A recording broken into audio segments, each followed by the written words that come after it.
Welcome to success mantra point. ये है class 10th subject Hindi में काव्यखंड का पहला चैप्टर सूरदास, जिसमें हम सूरदास द्वारा रचित पद को पढ़ेंगे। तो चलिए शुरू करते हैं।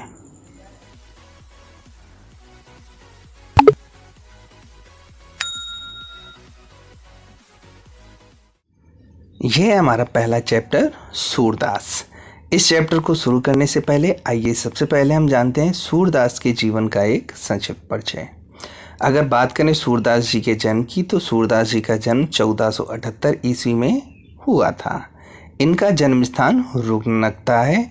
इनके जन्म स्थान के बारे में अन्य भी कई सारी किंवदंतियां हैं, जिनमें इनके जन्म स्थान को अलग अलग माना गया है, परंतु रुकनकता ही अधिकतर प्रमाणित मिला है। इनके पिता का नाम रामदास सारस्वत था। इनकी मृत्यु हमारी 1583 या 1583 में हुई थी। इनकी भाषा हमारी ब्रज भाषा है। इनकी शैली की बात की जाए तो ये अधिकतर मुक्तक शैली में लिखते थे और इनके जितने भी पद थे वो गेय पद होते थे। गेय पद का मतलब होता है अर्थात गाने वाले पद होते थे। अष्टछाप के कवियों में ये शुमार रखते हैं और भक्त काल के कवियों में भी ये श्रेष्ठ कवि माने गए हैं। इनकी रचनाएं हमारी सूरसागर, साहित्य लहरी और सूर सारावली हैं, जो कि इनकी बहुत ही प्रमुख रचनाएं मानी गई हैं। वहीं बात करें अगर इनके साहित्य में स्थान की, तो कृष्ण भक्त कवियों में इनका सर्वोच्च स्थान माना गया है और वात्सल्य रस में इनको एक महान कवि माना गया है, अर्थात ये प्रेम रूपी या ममता रूपी कवियों में श्रेष्ठ हैं। आइए अब जानते हैं सूरदास जी के पूरे जीवन के बारे में। अष्टछाप के अगर सर्वश्रेष्ठ कवि हमारे सूरदास जी की बात करें तो इनका जन्म वैशाख माह में की पंचमी को सन 1478 में आगरा से मथुरा जाने वाली सड़क के किनारे एक रोनकता नामक गांव में हुआ था। इनके जन्म स्थान में कुछ लोग इनका जो जन्म स्थान है वो दिल्ली के निकट सीही गांव में मानते हैं। तो इनके जन्म स्थान में मतभेद है, परंतु सन हमारा सेम माना गया 1478। कुछ लोग इनको रुनकता गांव में मानते हैं और कुछ लोग दिल्ली के निकट सीही गांव में इनका जन्म स्थान मानते हैं। सूरदास जन्म से अंधे थे या नहीं थे, इस संबंध में भी अनेक मत हैं कि ये जब पैदा हुए थे तो अंधे थे या बाद में हो गए, इसमें भी अभी भी मतभेद है। ये बचपन से ही विरक्त हो गए थे, अर्थात इनका घर में या लोगों में मन नहीं लगता था। ये एकदम अलग रहना पसंद करते थे। गौ घाट में रहकर ये विनय के पद गाया करते थे, अर्थात नॉर्मली जो हमारे जीवन से विरक्त होने पर जो मन के भाव होते हैं या जो ममतामयी होते हैं, उनके पदों को ये गाया करते थे। एक बार हमारे गुरु वल्लभाचार्य गौ घाट पर रुके। सूरदास ने उन्हें स्वरचित एक पद गाकर सुनाया। अब वो पद जो था वल्लभाचार्य को बहुत ही पसंद आया। वल्लभाचार्य ने इनको श्री कृष्ण की लीला का गान करने का सुझाव दिया। वल्लभाचार्य के इस सुझाव से प्रेरित होकर ये उनके शिष्य बन गए और कृष्ण की लीलाओं का गान करने लगे। वल्लभाचार्य ने इनको गोवर्धन पर बने श्रीनाथ जी के मंदिर में कीर्तन करने के लिए रख दिया। वल्लभाचार्य के जो पुत्र थे वो थे विठलनाथ। इन्होंने क्या किया, अष्टछाप के नाम से 8 कवियों का एक समूह बनाया, जिसमें सूरदास सहित 8 कृष्ण भक्त कवियों का पूरा एक संगठन बनकर तैयार हो गया। तो वल्लभाचार्य जी के कहने पर हमारे जो सूरदास जी थे वो श्री कृष्ण की लीलाओं का गान करने लगे। वल्लभाचार्य जी ने इन्हें गोवर्धन पर बने श्रीनाथ मंदिर में रख लिया और वहीं पर ये कृष्ण की भक्ति का गान करते रहते थे। इनके पुत्र विठलनाथ ने सूरदास जी को लेकर अष्टछाप नामक कवियों का एक समूह बनाया, जिनमें इनको सूरदास जी को शुमार मिला और ये वहीं पर लगातार कविताएं करते रहे। इनकी मृत्यु गोवर्धन के पास पारसौली ग्राम में 1583 में हो गई, अर्थात इनका जो शरीर था वो मृत हो गया। तो अगर बात करें इनके जन्म की, तो 1478 में इनका जन्म हुआ और 1583 ईस्वी में इनकी मृत्यु हो गई। इनके जन्म स्थान की बात करें तो इनका जन्म स्थान रुनकता है। अगर बात करें इनके गुरु की, तो इनके गुरु का नाम हमारा वल्लभाचार्य था। इनका जो एक ग्रुप था जिसे हम अष्टछाप कहते हैं, उनमें ये सबसे शुमार रखते थे। इस अष्टछाप ग्रुप को वल्लभाचार्य जी के पुत्र विठलनाथ ने बनाया था। सूरदास के पदों का जो संकलन है वो सूरसागर है, अर्थात सूरदास द्वारा रचित समस्त रचनाएं इस सूरसागर में हैं। सूरसागर के अलावा सूर सारावली तथा साहित्य लहरी, ये दो अन्य रचनाएं भी हमारी सूरदास जी की हैं जो बहुत ही फेमस हुई हैं। सूरसागर की अगर बात करें तो इसमें 1.25 लाख पद थे, परंतु अभी केवल 10,000 ही प्राप्त हो पाए हैं। अर्थात जो हमारे सूरदास जी ने सूरसागर लिखी उसमें 1.25 लाख पद थे, लेकिन अभी सारी रचनाएं इनकी नहीं मिल पाई हैं, केवल 10,000 ही हमको प्राप्त हो पाए हैं। अगर सूर सारावली की बात करें तो सूर सारावली, इनकी कथा, वस्तु, भाषा, शैली आदि रचनाएं निसंदेह रूप से सूरदास की प्रमाणिक रचनाएं होने को दर्शाती हैं।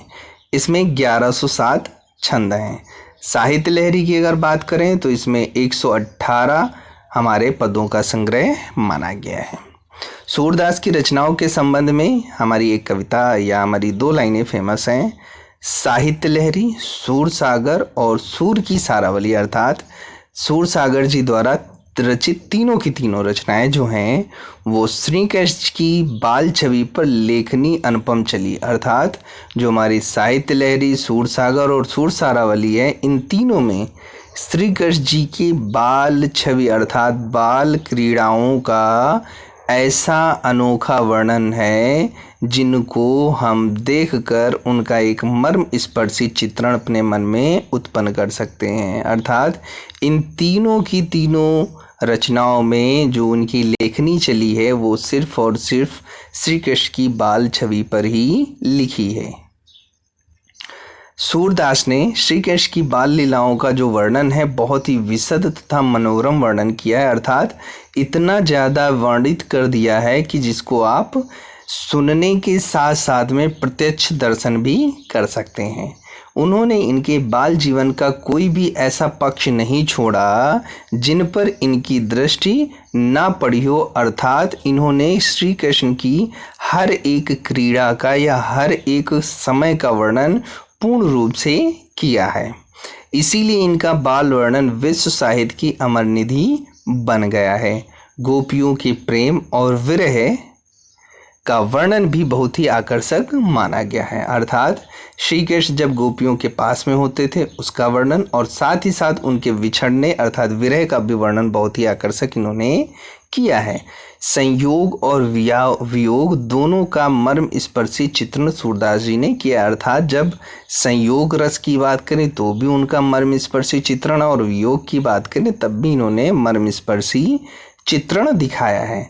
सूर सागर का जो एक प्रसंग है जो कि भ्रमर गीत के नाम से रचा गया है, उसमें इन्होंने श्री कृष्ण के बारे में और गोपियों के बारे में इतना मर्मस्पर्शी चित्रण किया है कि वो बहुत ही ज़्यादा लोगों को पसंद आया था। सूरदास का जो प्रसंग भ्रमर गीत है, जो प्रसंग है वो भ्रमर गीत है जो कि भ्रमर गीत के नाम से जाना जाता है। इस प्रसंग में गोपियों के प्रेमावश ने ज्ञानी उद्धव को भी प्रेमी एवं भक्त बना दिया है। इस भ्रमर गीत में सूरदास जी ने इस प्रकार से वर्णन किया है कि जो हमारे उद्धव जी थे वो भी गोपियों के प्रेमावश में ही आ जाते हैं और श्री कृष्ण के भक्त बन जाते हैं।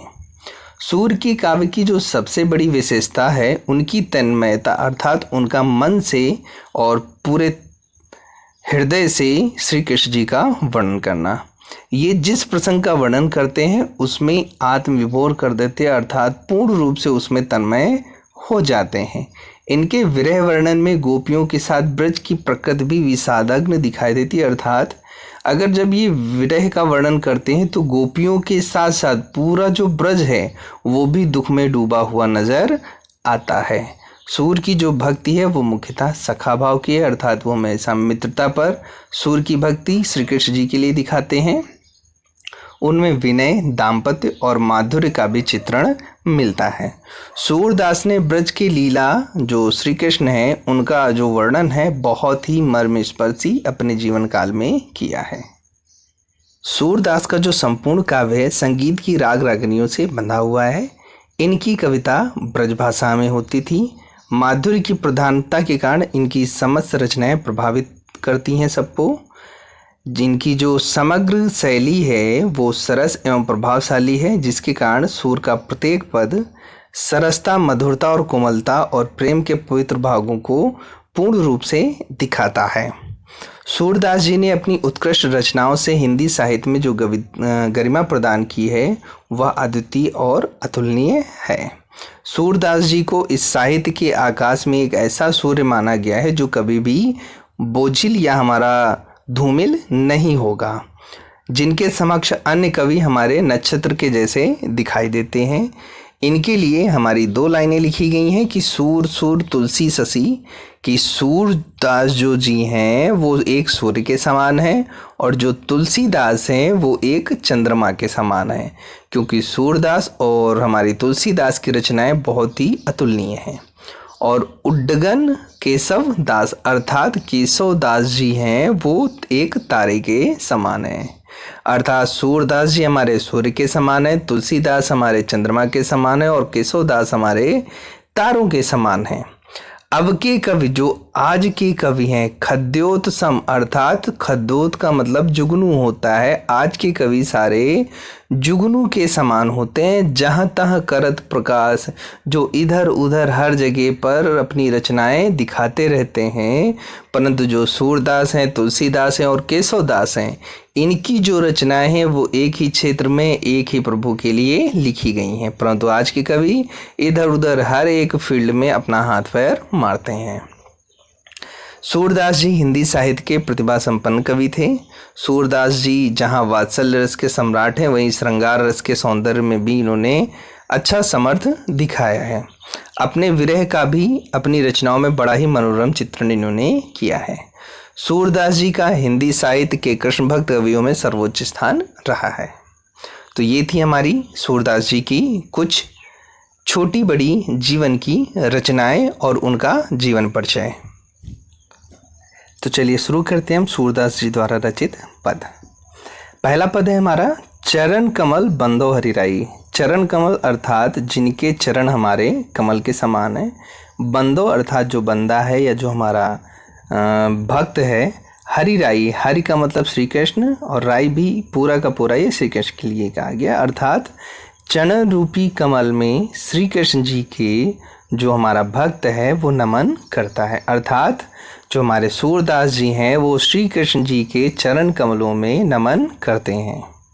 जाकी कृपा अर्थात जिनकी कृपा से पंगु गिरी लंघे, पंगु का मतलब हमारा लंगड़ा होता है, गिरी का मतलब पर्वत होता है, लंघे का मतलब लांघ जाता है, अर्थात जिनकी कृपा से एक लंगड़ा पर्वत को लांघ जाता है। अंधे को सब कुछ दर्शाई, अंधा जिसकी दोनों आंखें ना हो, दर्शाई अर्थात दिखाई देने लगता है। अर्थात मैं उन प्रभु के चरणों में नमन करता हूँ जिनकी कृपा से एक लंगड़ा पर्वत को लांघ जाता है और साथ ही साथ एक अंधे को सब कुछ दिखाई देने लगता है। बहिरो सुने अर्थात बहरा भी सुनने लगता है। गूंग पुनि बोले, गूंग मतलब गूंगा आदमी जो बोल नहीं सकता, पुनि मतलब दोबारा, बोले मतलब बोलने लगता है। रंग चले सिर छत्र धराई, रंग का मतलब दरिद्र होता है या हमारा भिखारी मान सकते हैं जिसके पास पैसा ना हो। एक गरीब आदमी भी सर पर अपने छत्र अर्थात राजा के सर के ऊपर जो छतरी होती है उसको रखकर चलने लगता है। सूरदास स्वामी करुणामय, सूरदास जी कहते हैं कि हमारे जो स्वामी हैं वो करुणा का एक भंडार है, अर्थात प्रेम का एक सागर है। बार बार बंदो तिह पाई, और वो कहते हैं कि मैं यही चाहता हूँ मुझे बार बार इनके चरणों में स्थान मिले। अर्थात सूरदास जी श्री कृष्ण के चरण कमलों की वंदना करते हुए कहते हैं कि मैं उनके चरण कमलों में अपना सिर नमन करता हूँ, जिनकी कृपा से एक लंगड़ा हमारा पर्वत को लांघ जाता है, अंधे को सब कुछ दिखाई देने लगता है, बहरा फिर से सुनने लगता है, गूंगा फिर से बोलने लगता है और जो दरिद्र आदमी है वो भी राजा के समान सर पर एक छत्र रखकर चलने लगता है। सूरदास जी कहते हैं कि ऐसे करुणामय स्वामी के चरणों में मैं बार बार नमन करता हूँ या उनमें रहने की इच्छा करता हूँ। नेक्स्ट हमारा पद है अभिगत गति कछु कहत नावे। अभिगत का मतलब होता है निराकार ब्रह्म, अर्थात जिसका कोई आकार नहीं है। गति का मतलब दशा, अर्थात उस निराकार ब्रह्म की दशा कछु कहत नावत, अर्थात हम कुछ भी उसके बारे में कह नहीं सकते हैं। जो गूंगे मीठे फल को रस, अर्थात जिस प्रकार से एक गूंगा मीठे फल के रस को बोलकर बता नहीं सकता है, अंतरंग ही भावे अर्थात अपने अंदर ही समझ सकता है, उसी प्रकार से निराकार ब्रह्म की जो उपासना है उसको आप किसी को बता नहीं सकते, केवल आप उसको कर सकते हैं। परम स्वाद सबहु से निरंतर, अर्थात जो भगवान की भक्ति का जो परम स्वाद होता है वो सबहु से निरंतर हमेशा आपको प्राप्त होता रहता है या हमेशा आपको मिलता रहता है। अमित तोष उपजावे, अमित का मतलब हमारे पास होता है अधिक और तोष का मतलब हमारा संतोष होता है। उपजावे अर्थात उत्पन्न करता है, अर्थात जो स्वामी की भक्ति का जो आनंद है वो बहुत ही अधिक आपके मन में संतोष उत्पन्न करता है।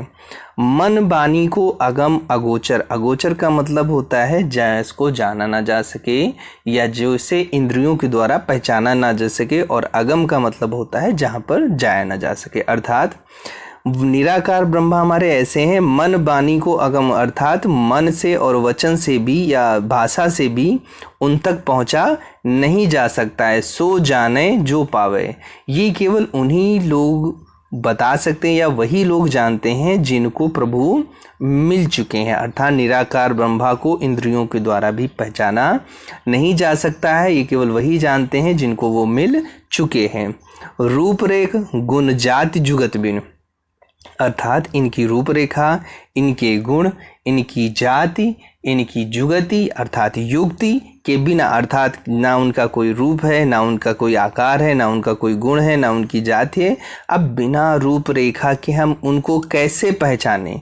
निरालंब किति धावे, निरालंब का मतलब होता है बिना किसी सहारे के, धावे का मतलब चलना होता है, अर्थात बिना किसी क्लू के या बिना किसी हिंट के कहाँ पर मैं लगातार दौड़ता रहूं। सब विधि अगम विचारे, अगर मैं सारी विधियों को भी विचार लूँ या सोच लूँ तब भी वो अगम ही अर्थात निराकार ब्रह्मा तक पहुँच नहीं सकता हूँ मैं। तातय इसलिए सूर सगुन पद गावे, सब कुछ सोच समझकर जब भगवान तक वो नहीं पहुंच सकते हैं निराकार ब्रह्म तक, तो सूरदास जी ने कहा कि मेरे लिए यही सबसे अच्छा हो गया कि मैं उनके अच्छे पद अर्थात सगुण ब्रह्म की उपासना में लग जाऊं, क्योंकि निराकार ब्रह्मा का कोई भी रूप आकार नहीं है। अर्थात इसमें बताते हैं सूरदास जी कि निराकार ब्रह्मा की जो दशा है उसे कुछ कहा नहीं जा सकता या बता नहीं जा सकता। जिस प्रकार से गूंगा फल मीठे फल का रस महसूस तो कर सकता है लेकिन किसी को बता नहीं सकता है। इनकी जो भक्ति का जो परम स्वाद होता है वो सबको मिलता है और अधिक लगातार मन में उत्पन्न होता रहता है, परंतु जो इंद्रियों द्वारा जाने नहीं जा सकते हैं या जिन पर हम पहुंच नहीं सकते हैं, ये केवल वही बता सकते हैं जो उनको पा चुके हैं या जो उनके पास पहुंच चुके हैं। जिनकी कोई रूपरेखा ही नहीं है उनके लिए मैं कब तक इधर उधर दौड़ूं या भटकूं, ये सारी चीज़ों को सोच विचार कर ही अब सूरदास जी सगुण ब्रह्म की उपासना में लग गए हैं। नेक्स्ट पद है हमारा किलकत कान घुटुरवन आवती, अर्थात किलकत का मतलब किलकारी होता है, कान का मतलब श्री कृष्ण जी, घुटुरवन अर्थात घुटनों के बल, आवत मतलब आते हैं। अर्थात सूरदास जी कहते हैं कि किलकारे मारते हुए कृष्ण जी घुटनों के बल आ रहे हैं। ये उस समय का वर्णन है जब हमारे बाल कृष्ण नंद बाबा के आंगन में खेल रहे हैं। तो किलकलकात घुटुरवन का मतलब होता है किलकारी मारते हुए हमारे कृष्ण जी आ रहे हैं। मणिमय कनक, मणिमय का मतलब मणियों से जड़ित, कनक अर्थात जिसमें सोना भी है। नंद के आंगन अर्थात नंद के आंगन में, नंद के आंगन में जो कि सोने और मणियों से जड़ा हुआ है, किलकारी मारते हुए श्री कृष्ण जी आ रहे हैं। बिंब पकड़िबय धावत अर्थात अपने प्रतिबिंब को पकड़ने के लिए दौड़ रहे हैं। कबहू निरख हरि आप छाँव को, कभी कभी वो देख कर अपनी ही छाँव को करी सो पकड़न चाहत, करी सो पकड़न, करी का मतलब हाथ होता है, हाथ से पकड़ने की चाहत रखते हैं। मणियों से जड़ित और सोने का होने के कारण श्री कृष्ण जी की जो छाया है उसी में बनती रहती है, जिसको पकड़ने के लिए श्री कृष्ण जी दौड़ रहे हैं। किलक हंसत राजत द्वैदतिया, जब वो किलकारी मारकर हंसते हैं तो राजत मतलब सुशोभित होती है, द्वैदतिया अर्थात उनके दो दांत जो सामने के हैं वो बहुत ही अच्छे लगते हैं। पुनि पुनि तिह अवगाहत, उनकी चमक को जो आंगन में बन रही है उसको पकड़ने की वो इच्छा रखते हैं। कनक भूमि पर कर पग छाया, कनक भूमि अर्थात सोने की जो भूमि है या आंगन है, कर अर्थात हाथ, पग मतलब पैरों की छाया, यह उपमा एक राजा थी, उनकी जमीन पर जो उनके हाथ और पैर हैं वो बहुत ही अच्छे सुशोभित हो रहे हैं। करिकर प्रतिपदि प्रतिमन वसुधा, जो हमारी पृथ्वी है, ठीक उनके हाथ और पद इस प्रकार से लग रहे हैं जैसे कि पृथ्वी कमल बैठक की साजत, जिस पर ऐसा लग रहा है कि जो हमारी पृथ्वी है वो कमल पर सुशोभित हो गई है या बैठ गई है। बाल दशा सुख निरखी जसोदा, अपने बालक की इन दशाओं को देखकर सुखी हुई निरखी जो जसोदा जी हैं या माता यशोदा जी हैं, पुनि पुनि नंद बुलावत, बार बार वो बाबा नंद को बुला रही हैं। अचरा तरलय ढाकी, आंचल में उन्होंने कृष्ण जी को ढक लिया है। सूर के प्रभु को दूध पिलावते, जो सूरदास जी के प्रभु हैं उनको आंचल में ढककर वो दूध पिलाने लगती हैं। तो इस पूरे पंक्ति में हमारे सूरदास जी श्री कृष्ण की बाल लीलाओं का वर्णन करते हुए कहते हैं कि श्री कृष्ण जी किलकारी मारते हुए घुटनों के बल आ रहे हैं। सोने और मड़ियों से जड़ित नंद के आंगन में वो अपनी ही प्रतिछाया को पकड़ने के लिए दौड़ रहे हैं। कभी अपनी ही छाँव को देखकर उसको पकड़ने की अपने हाथों से इच्छा रख रहे हैं, कभी किलकारी मारते हैं तो उनके जो दो दांत हैं वो बहुत ही अच्छे लगते हैं। पुनि पुनि तिह अवगावत, बार बार उसी को पकड़ने के लिए वो दौड़ रहे हैं। सोने की उस भूमि या आंगन पर उनके जो पैरों और हाथ की छाया है वो बहुत ही अच्छी सुशोभित हो रही है। ऐसा लग रहा है जैसे कमल के ऊपर हमारी पृथ्वी बैठ गई हो। बाल हमारे जो कृष्ण जी हैं उनकी इस दशा को देखकर माता यशोदा बार बार नंद जी को बुला रही हैं और दूध पिलाने के समय उनको आंचल में ढक कर सूर के प्रभु को वो दूध पिलाना शुरू कर देती हैं। अगला पद है हमारा, मैं अपनी सब गाय चरई हूँ। ये उस समय का वर्णन है जब श्री कृष्ण अपनी माता यशोदा से हटकर बैठते हैं कि हे माता, मैं अपनी सभी गायों को चराऊंगा। तो चलिए देखते हैं इसको। मैं अपनी सब गाय चरई हूँ, बाल कृष्ण हमारी माता यशोदा से कहते हैं कि हे माते, मैं अपनी सभी गायों को अब चराऊंगा। प्रात होत अर्थात सुबह होते ही, बल के संग अर्थात बलराम भैया के संग अर्थात साथ में, जई हो अर्थात मैं जाऊंगा। तेरे कहे अर्थात तुम्हारे कहने पर, ना रही हो मतलब मैं नहीं रुकूंगा। ग्वाल बाल गायन के भीतर, ग्वाल बाल अर्थात जो हमारे ग्वाल बाल हैं गैयन के भीतर अर्थात गायों के बीच में, न कहूँ डर नहीं लागत अर्थात मुझे डर नहीं लगता है। आज ना सो, आज मैं नहीं सोऊंगा। नंद दुहाई, मैं बाबा नंद की कसम खाता हूँ। रैन अर्थात रात, रहूंगो जागत अर्थात पूरी रात मैं जगता रहूँगा। और ग्वाल सब गाय चरई हैं, और जो बाकी ग्वाल बाल हैं वो सारे के सारे गाय चराते हैं। मैं घर बैठो रही हूँ और मैं इसी घर में बैठा रहता हूँ। सूर श्याम तुम सोई रहो अब, हमारे सूरदास जी कहते हैं कि माता यशोदा श्याम जी से कहते हैं कि तुम सोई रहे हो अब तुम सो जाओ। प्रात जान मैं दई हूँ, सुबह होते ही मैं तुम्हें जाने दूंगी। तो इसमें बालकृष्ण अपनी माता से हट करते हुए कहते हैं कि हे माते, मैं भी अब कल से गाय चराने जाऊंगा।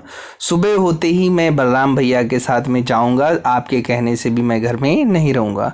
ग्वाल बाल और गायों के भीतर मुझे डर नहीं लगता है। आज मैं नंद बाबा की कसम खा के कह रहा हूँ कि मैं पूरी रात जगता रहूँगा। सारे के सारे ग्वाल बाल गाय चराने जाते हैं, मैं घर में क्यों बैठा रहूँ। इन सब वर्णन को देखते हुए सूरदास जी कहते हैं कि माता यशोदा को बाल कृष्ण का हट बहुत ही अच्छा लगता है। वो उनसे कहते हैं कि हे बालक, तुम अब सो जाओ, मैं तुम्हें सुबह जगा दूंगी और तुमको जाने के लिए भी नहीं रोकूंगी और तुमको ग्वाल बाल के साथ में जाने दूंगी। नेक्स्ट पद है हमारा, मैया हो न चरइयों गाई। अब श्री कृष्ण जी माता यशोदा से कहते हैं कि मैं अब गाय नहीं चराऊंगा। ये उस समय का वर्णन है जब श्री कृष्ण गायों को चराने के लिए जाते हैं, एक दिन व्यतीत करते हैं और वापस घर लौटकर आते हैं और अपनी माता से अपने मन की दशा को व्यक्त करते हैं। तो श्री कृष्ण जी कहते हैं मैया हूँ, मतलब मैं ना चरइयों गाय, हे माते मैं अब गाय चराने नहीं जाऊंगा। सिगरे ग्वाल अर्थात जो सारे के सारे ग्वाल बाल हैं, घिरावत मोसो अर्थात गायों को मुझसे ही घिरवाते हैं या मुझे ही उनको पकड़कर लाने को बोलते हैं। मेरे पाई पिराई अर्थात मेरे पैर दर्द करने लगते हैं। ज्यों ना पत्याई, ज्यों अगर आप नहीं, ज्यों नहीं हो रहा है, पत्याई अर्थात विश्वास नहीं हो रहा है, पूछ बलदाऊ अर्थात बलदाऊ भैया से पूछिए। अपनी सौह दिवाई, सौह का मतलब कसम अर्थात अपनी कसम दिलाकर उनसे पूछिए। यह सुनी माई यशोदा ग्वालिनी, यह सुनकर जो माता यशोदा हैं वो ग्वाल बाल को गारी देत रिसाई, गालियाँ देती हैं और रिसाई अपना गुस्सा प्रकट करती हैं। मैं पठवत अपने लड़का को, मैं भेजती हूँ अपने बालक को, आवय मन बहराई अर्थात अपना मन वो बहला आए। सूरदास जी इन घटनाओं का वर्णन करते हुए श्याम मेरो अति बालक, माता यशोदा कहते हैं कि मेरा जो बालक है वो बहुत ही छोटा सा है। मारत ताही रिंगाई, मारत अर्थात परेशान करते हैं, रिंगाई अर्थात दौड़ाकर, अर्थात माता यशोदा कहती हैं कि मेरा बालक अभी बहुत छोटा है और ये ग्वाल बाल उसे दौड़ाकर परेशान करते हैं। तो आइए देखते हैं एक बार पूरा का पूरा स्टैंजा। हमारे पास माता यशोदा से बालक श्री कृष्ण कहते हैं कि हे माते मैं अब गाय चराने नहीं जाऊंगा, सभी ग्वाल बाल मुझसे गायों को घिरवाते हैं जिसके कारण मेरे पैर दर्द करने लगते हैं। अगर आपको विश्वास नहीं हो रहा है तो आप बलदाऊ भैया से पूछिए, परंतु अपनी कसम देकर। ये सब सुनकर माता यशोदा को ग्वाल बाल पर बहुत ही गुस्सा आता है और वो गालियां देते हुए अपना गुस्सा प्रकट करती हैं। वो कहती हैं कि मैं अपने बालक को भेजती हूँ कि मेरा बालक अपना बाहर जाकर वो मन बहलाएगा, लेकिन ये सारे के सारे जो ग्वाल बाल हैं मेरे छोटे से बालक को दौड़ा दौड़ा कर परेशान करते हैं जिसके कारण उसके पैरों में दर्द हो रहा है। नेक्स्ट पद है हमारे पास सखीरी मुरली लीजिए चोरी। सखियाँ जो हैं वो एक दूसरे से बातें कर रही हैं कि मुरली अर्थात जो बांसुरी है उसको चोरी कर लीजिए। ये उस समय का वर्णन है जब गोपियाँ उस मुरली से जलन महसूस कर रही हैं जो श्री कृष्ण के साथ में हमेशा रहती है। तो सखियाँ एक दूसरे से बात करते हुए कहती हैं कि सखीरी मुरली लीजिए चोरी, हे सखी श्री कृष्ण की जो मुरली है या जो बांसुरी उसको चोरी कर लो। जिन गोपाल कीन्हे अपने बस, जिसने गोपाल को कीन्हे अर्थात कर लिया है अपने बस अर्थात अपने बस में, अर्थात उस मुरली को चोरी कर लो जिसने गोपाल को अपने बस में कर लिया है। प्रीति सबन की तोड़, प्रीत अर्थात प्रेम को, सबन अर्थात सबकी, तोड़ मतलब तोड़कर, अर्थात उस मुरली को चोरी कर लो जिसने हम सबकी प्रेम की डोर को तोड़कर गोपाल को अपने बस में कर लिया है। छिन एक घर भीतर, छिन एक मतलब एक भी पल, घर भीतर चाहे वो घर में हो या बाहर हो, निसिबासर चाहे वो दिन हो या रात हो, धरत न कभू छोड़ जिसको वो कभी भी नहीं रख रहे हैं छोड़कर, अर्थात अपने से अलग नहीं कर रहे हैं, अर्थात उस मुरली को चोरी कर लो जिसको घर बाहर या दिन रात कभी भी वो छोड़कर नहीं रख रहे हैं। कबहू कर, कर का मतलब हमारे पास हाथ होता है, कभी वो हाथ में होती है। कबहू अधरन, अधरन का मतलब होठ होता है, कभी वो होठों पर होती है। कटि कबहू खोसत जोर, कटि कबहू अर्थात कभी कभी वो कमर में, कबहू खोसत जोर कभी कभी उसको कमर में भी वो खोस लेते हैं। ना जानो कछ मेल मोहिनी, अर्थात वो मोहिनी ने ना जाने क्या इन पर जादू कर दिया है। राखे अंग अंग भोर, अर्थात इनके जो अंग हैं वो समस्त अंग उस मोहिनी के वश में आ गए हैं, अर्थात पता नहीं कौन सा उस मुरली ने इन पर जादू कर दिया है कि इनके समस्त अंग उसी मुरली के लिए तड़पते रहते हैं। सूरदास जी कहते हैं, प्रभु को मन सजनी बांध्यो राग की डोरी।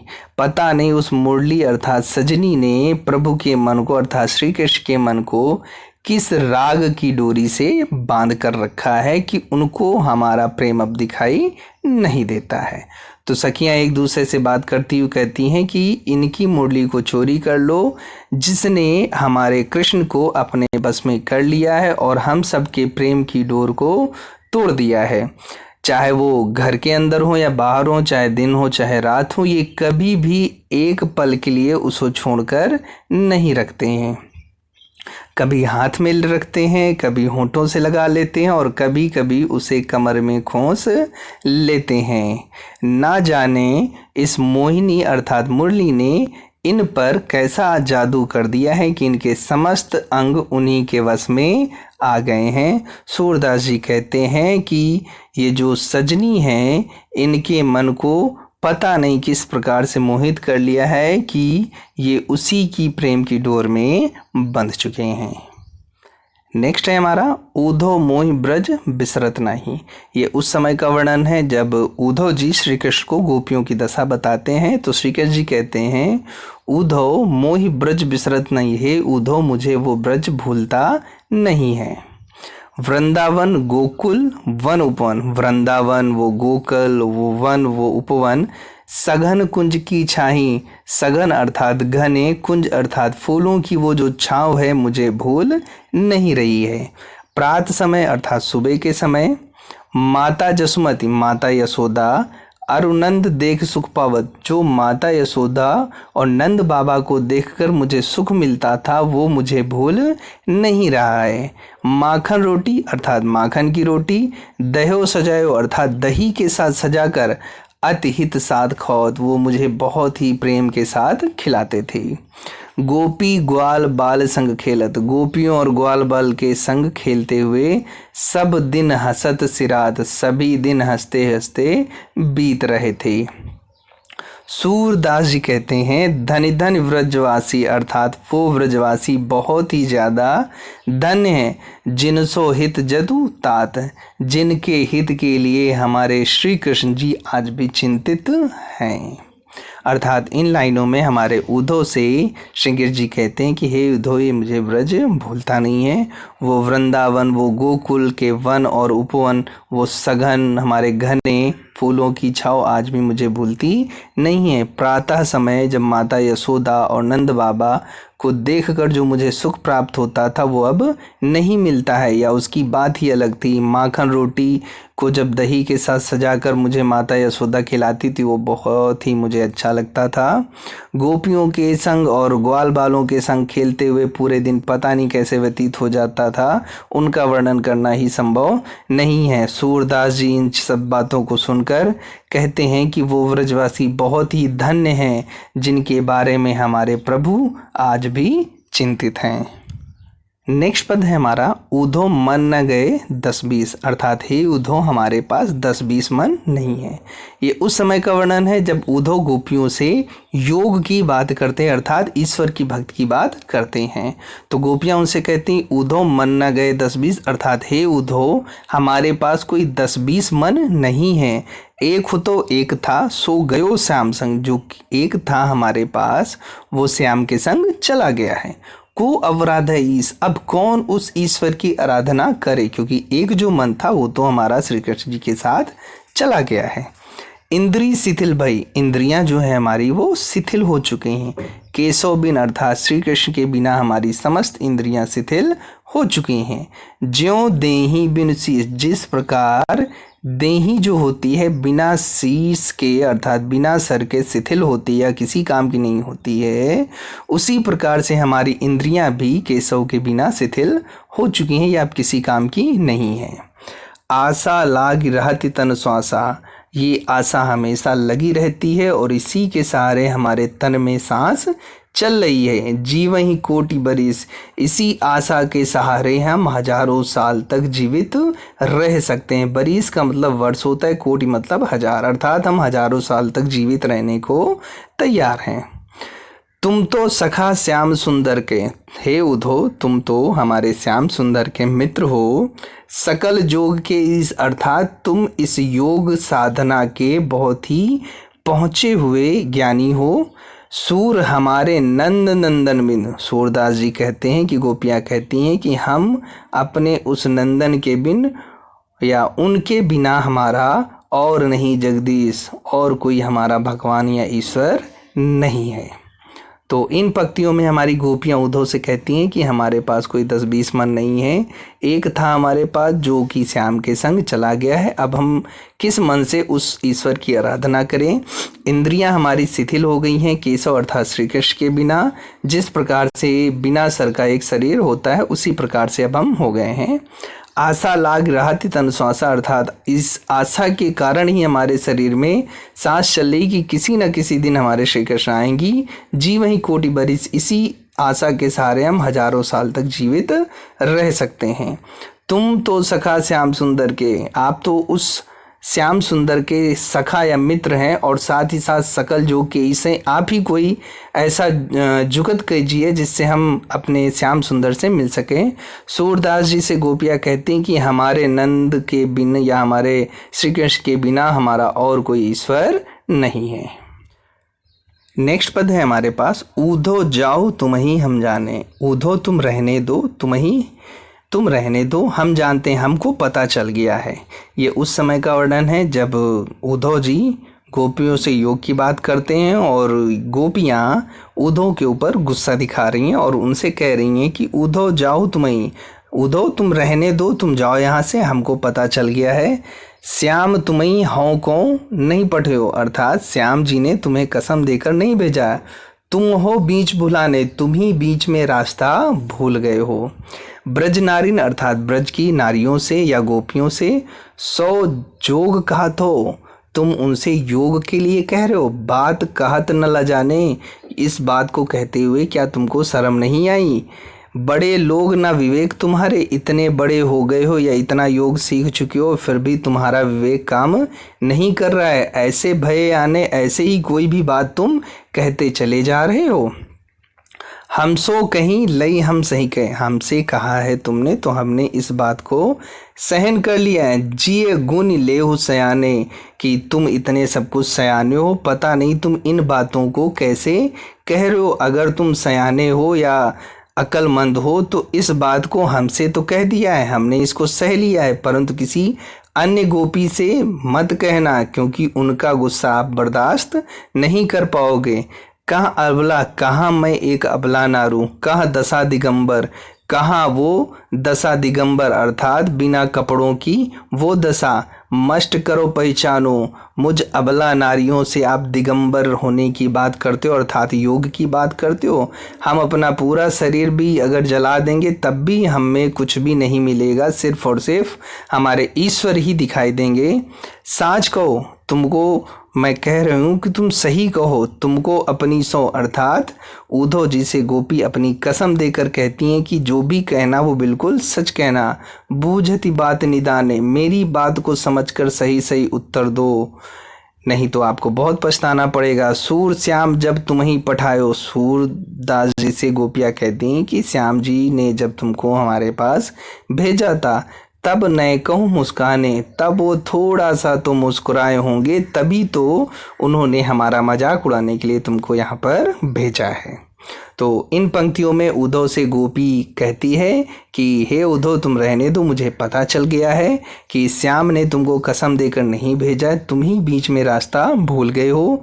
ब्रज की नारियों से योग के लिए कह रहे हो, ऐसी बातें करते हुए तुमको शर्म नहीं आ रही है। बड़े लोग हो गए हो और इतना विवेक है तुम्हारे पास, इतना सब कुछ है, फिर भी तुम्हारा विवेक काम नहीं कर रहा है। ऐसे भय आने बिना बात के ही तुम ऐसे ही योग की बात हमसे कर रहे हो। हम सो कही लई हम सही कहे, अर्थात हमसे तो आपने कह दिया, हमने सह लिया है, लेकिन अपनी सयानता को दिखाते हुए अन्य किसी गोपी से मत कह देना, नहीं तो उनका गुस्सा आपके बर्दाश्त के लायक नहीं होगा। कहाँ हम अबला नारियां हैं और कहाँ वो दशा दिगंबर बिना कपड़ों की जीवन मस्ट करो पहचाने, अर्थात हम उसको जीवन व्यतीत नहीं कर सकते। कुछ भी कर लो, ईश्वर अर्थात श्री कृष्ण हमारे अंदर से नहीं जा सकते। सच्ची सच्ची कहो, हम तुमको अपनी कसम देकर कह रहे हैं। हमारी बातों को समझते हुए आप उत्तर देना कि सूरश्याम ने जब तुमको यहाँ पर भेजा था, क्या वो थोड़ा सा मुस्कुराए थे? नेक्स्ट पद है हमारा, निर्गुण कौन देश को वासी, अर्थात वो निर्गुण ब्रह्मा किस देश का वासी है। तो ये उस समय का वर्णन है जब गोपियाँ हमारे उद्धव जी से पूछती हैं कि हे उद्धव, चलो बताओ कि ये जो तुम्हारा निर्गुण ब्रह्मा है जिसकी उपासना करने के लिए आप कह रहे हो, वो किस देश का वासी है। मधुकर के समझाऊं सौदे, हे मधुकर अर्थात हे उद्धव जी, मैं तुम्हें समझा रही हूँ अपनी कसम देकर। बूझती साँच न हंसी, ये सब सत्य बताते हुए किसी भी प्रकार से तुम हंस मत देना। कौ है जनक, कौन उसके पिता है, कौन है जननी और उनकी माता कौन है, कौन नारी उनकी पत्नी कौन है, को दासी उनकी दासी कौन है, कैसे वरण, वरण का मतलब वर्ण होता है अर्थात उनका रंग कैसा है, भेष है कैसो अर्थात उनकी वेशभूषा कैसी है, कि रसमय अभिलाषी, वो किस रस का अभिलाषी है, पाओगे पुण्य कियो आपनो, आपको मिलेगा जो आप करेंगे, अर्थात अगर आपने मेरी बातों का सही से जवाब नहीं दिया तो आपको उसका फल भुगतना पड़ेगा। जोरे करोगो गासी, गासी का मतलब छल कपट, अगर बात बताते हुए आप छल कपट करेंगे। सुनत मौन है रहो बावरो, अर्थात जो हमारे मधुकर अर्थात जो उद्धव जी हैं, बावले उद्धव जी, वो मौन हो जाते अर्थात चुप हो जाते हैं। सूर सबय मतिनासी, सूरदास जी कहते हैं कि उद्धव की समस्त बुद्धि नष्ट हो जाती है उन गोपियों के सवालों पर। तो गोपियाँ उद्धव जी से कहती हैं कि निर्गुण कौन से देश का वासी है।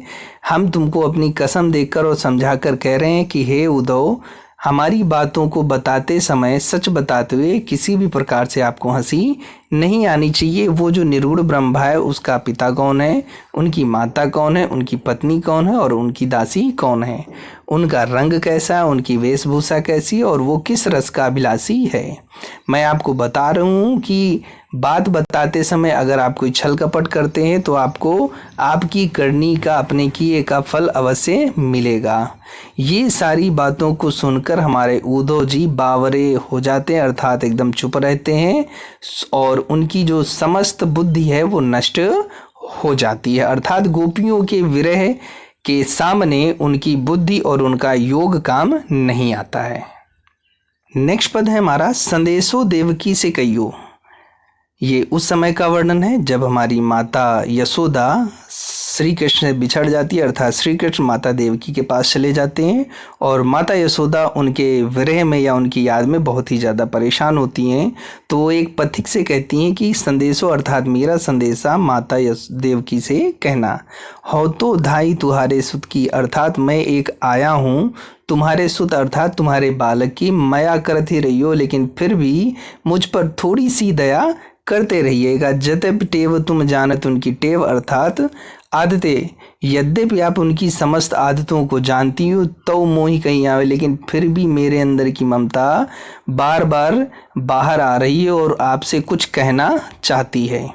प्रात होत मेरे बालक लाल लड़ते, अर्थात सुबह होते ही जो मेरा लाल लाडला है लड़ता है, माखन रोटी भावे, क्योंकि उसको सुबह सुबह माखन रोटी बहुत ही अच्छी लगती है। तेल उबटन, जो हमारा तेल उबटन है, अरु तातो जल, और वो जो गर्म जल होता है, ता ही देख भज जाते, उसको देख कर ही वो भाग जाता है। जोई जोई मांगत, उस समय वो जो कुछ भी मांगता है, सोई सोई देती, मैं वो समस्त चीज़ें उसको देती हूँ। क्रम क्रम करी कह नहाते, तब जाकर कहीं वो एक एक करके काम करता है और नहाता है।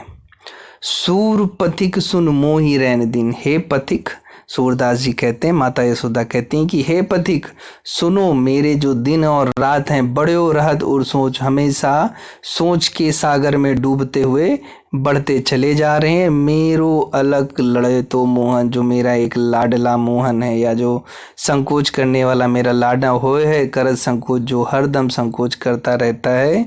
मुझे समझ नहीं आ रहा है कि आपसे वो कुछ चीज़ें मांग भी पाएगा या नहीं मांग पाएगा, कि वो सुबह आपसे माखन रोटी लेगा या नहीं लेगा। तो माता यशोदा अपनी उलझनों में उलझी हुई हैं और पथिक से कहती हैं कि मेरा संदेशा देवकी से कहना कि मैं तो आपके एक बेटे की सिर्फ और सिर्फ एक आया हूँ, लेकिन फिर भी मुझ पर दया करते रहिएगा।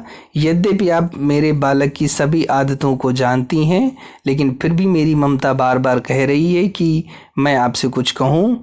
सुबह होते ही मेरा जो लाडला है उसे माखन रोटी बहुत अच्छी लगती है।